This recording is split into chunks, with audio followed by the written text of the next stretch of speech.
बुलढाणा जिल्ह्यातील खामगावमधून एक मोठी बातमी समोर येते। कृषी उत्पन्न बाजार समितीचे सभापती सुभाष पेसोडे यांच्या विरोधातील अविश्वास ठराव अखेर पारित झाला आहे। टीएमसी मार्केट यार्ड येथे झालेल्या विशेष सभेत हा निर्णय घेण्यात आला। एकूण 18 सदस्यांपैकी 13 सदस्य उपस्थित होते आणि त्यापैकी तब्बल 12 सदस्यांनी अविश्वास प्रस्तावाच्या बाजूने मतदान केले।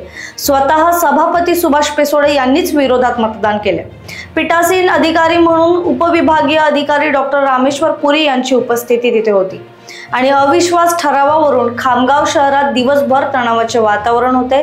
बाजार समितीच्या सभेला सुरुवात होताच सदस्यांची उपस्थिती स्पष्ट झाली आणि मतदान संपताच टीएमसी मार्केट यार्ड बाहेर समर्थकांनी जल्लोष केला।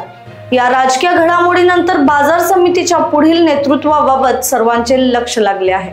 आज कृषी उत्पन्न बाजार समिती खामगावच्या काही सदस्यांनी अविश्वास ठरावाची नोटीस मान्य जिल्हाधिकारी यांच्याकडे दिली होती।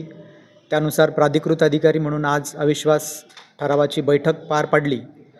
खामगाव कृषी उत्पन्न बाजार समितीच्या एकूण 18 सदस्यांपैकी 2/3 बहुमताने 12 मते अविश्वास ठरावाच्या बाजूने पडल्यामुळे आज इथला अविश्वास ठरावाचा प्रस्ताव संमत झाला आणि सभापती श्री सुभाष लक्ष्मणराव पेसोडे यांच्यावरचा हा अविश्वास प्रस्ताव होता तो पारित झालेला आहे।